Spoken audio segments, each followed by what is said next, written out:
right සුබ දවසක් සියලු දෙනාටම අද ඔන්න විශේෂ වීඩියෝ එකක් තමයි යාළුවන්ට අරන් ඇවිල්ලා තියෙන්නේ. අද ඔයාලට කියලා දෙන්න හදන්නේ කොහොමද ඔයාගේ ගෙදර ලයිට් බිලේ නම වෙනස් කරගන්නේ කියලා. හරිද? විශේෂයෙන්ම අම්මගේ තාත්තගේ නමට තියෙන එක ළමයින්ට හරව ගන්න ඕන වුණාම අලුතෙන් ගත්තු ගෙදරක ඉඩමක ලයිට් බිල වෙනස් කරන්නේ කොහොමද කියලා තමයි අද ඔයාලට කියලා දෙන්න හදන්නේ. හරි. එහෙනම් අපි යමු ස්ක්‍රීන් එකට. හරි. අපි බලමු කොහොමද මේ වැඩේ කරගන්නේ කියලා. පළවෙනි කාරණය තමයි ඔයාලගේ ලයිට් බිල ඇවිල්ලා දින 7ක් ඇතුළත නම වෙනස් කරන්න අවශ්‍ය ලියකියවිලි බාර දෙන්න එනවා. ඒ කියන්නේ ඔයාලගේ ලයිට් බිල අද ආවනම් අද ඉන දවස් 7ක් ඇතුළත ඔයා ඇප්ලිකේෂන් එක බාර දෙන්න යන්න ඕන. ඊට වඩා පහ වුණොත් ආයේ ඊළඟ මාස වෙනකන් ඉන්න වෙනවා. ඒක නිසා කරන්ට් බිල ඇවිල්ලා දින 7ක් ඇතුළත ඇප්ලිකේෂන් එක බාර දෙන්න. ඊළඟ කාරණේ තමයි නම වෙනස් කරද්දී ඒ ගිණුම අහෝසි වෙලා ඔයාට අලුත්ම නම්බර් එකක් තමයි හම්බ වෙන්නේ. ඒ කියන්නේ ඔයා වෙනුවෙන් අලුත්ම ගිණුමක් ක්‍රියේට් වෙනවා. ඒ නිසා පරණ ඒ කියන්නේ දැනට තියෙන විදුලි බිල සම්පූර්ණයෙන් ගෙවලා ඉවර කරන්න ඕන. හරිද? ඊට පස්සේ අපි බලමු ඔන්න ඔය මූලික කාරණා දෙක සම්පූර්ණ වෙන්න ඕනේ එතනින් එහාට යන්න.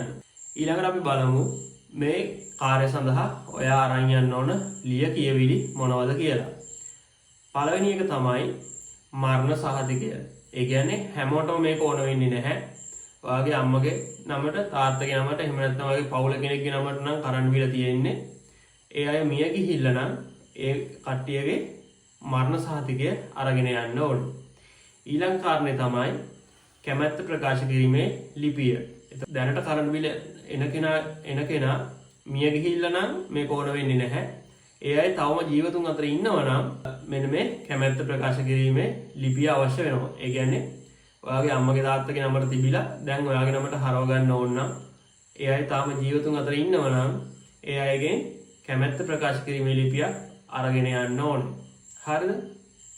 ඊළඟ කාරණය තමයි අදාළ ඉඩමේ ඔප්පුව.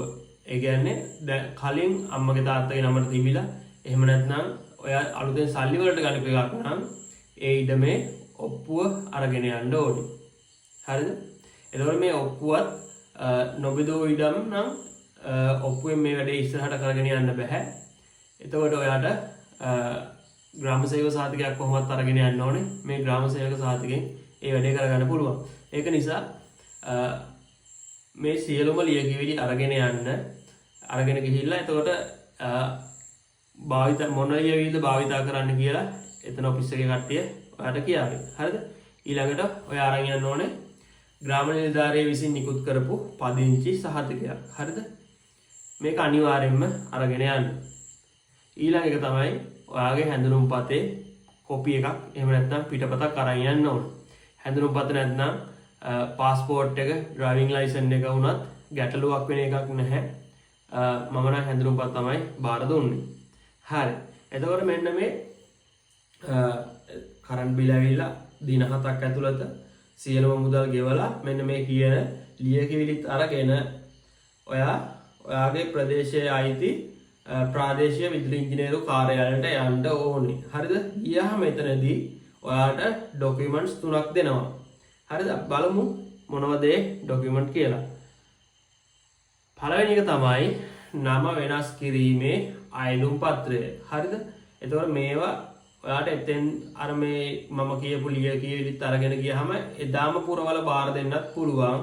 එහෙම නැත්නම් කලින් දවසක ගිහිල්ලා මේ ලියකියවිලි ටික අරගෙන ඇවිල්ලා සම්පූර්ණ කරලා ගෙනිහින් දෙන්නත් පුළුවන්. හරිද? ඔයාට එතකොට මේවා සම්පූර්ණ කරන්න හැකියාවක් නැත්නම්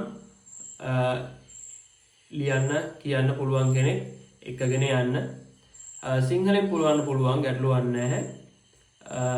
හරි. එතකොට නම වෙනස් කිරීමේ අයදුම් පත්‍රය. එතකොට මම බාර දීපු අයදුම් පත්‍රයේ කොපි එකක් මම ෆොටෝ එකක් ගහගෙන ආවා මේ වීඩියෝ එක කරන්න හිතන් ඉඳපු නිසා ඔයාලට මම ඒක දැන් පෙන්නන්න. ඔයාලට දැන් මේ ස්ක්‍රීන් එකේ පේන්නේ ඒ අයදුම් පත්‍රය. හරිද? මෙන්න මේ අයදුම් පත්‍රයේ පිටිපස්සේ තියෙනවා ඔයා මොනවද රැගෙන ඉන්න ඕන ලියකියවිලි කියලා. ඔයා සම්පූර්ණ කරන්න ඕන ලියකියවිල්ල තමයි දියුරුම් ප්‍රකාශය. ඒ කියන්නේ එතන ෆෝමැට් එකක් තියෙනවා. ඔයාලට ඒක සම්පූර්ණ කරන්න තියෙන්නේ. දැන් ඔයාලට මම ඒකේ ෆොටෝ එකකුත් පෙන්නන්නම්.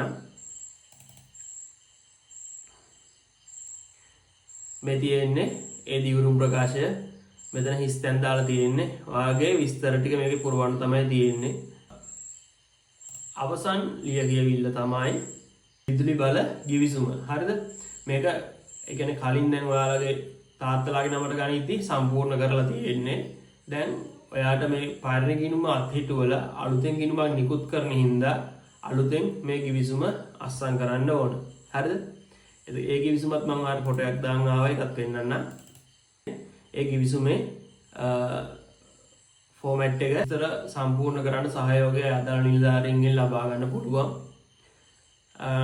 ඉතින් මම අපේ ගෙදර කරන්ට් බිල් එක නම වෙනස් කරන්න කියලා ආවේ.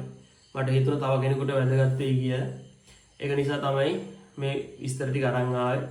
ඉතින් ඔයා වීඩියෝ එක බලලා ඔයාට මේක වැදගත් වුණා නම් තව කෙනෙකුට දැනගන්න වීඩියෝ එක ෂෙයා කරන්න කියලා ඉල්ලා සිටිනවා.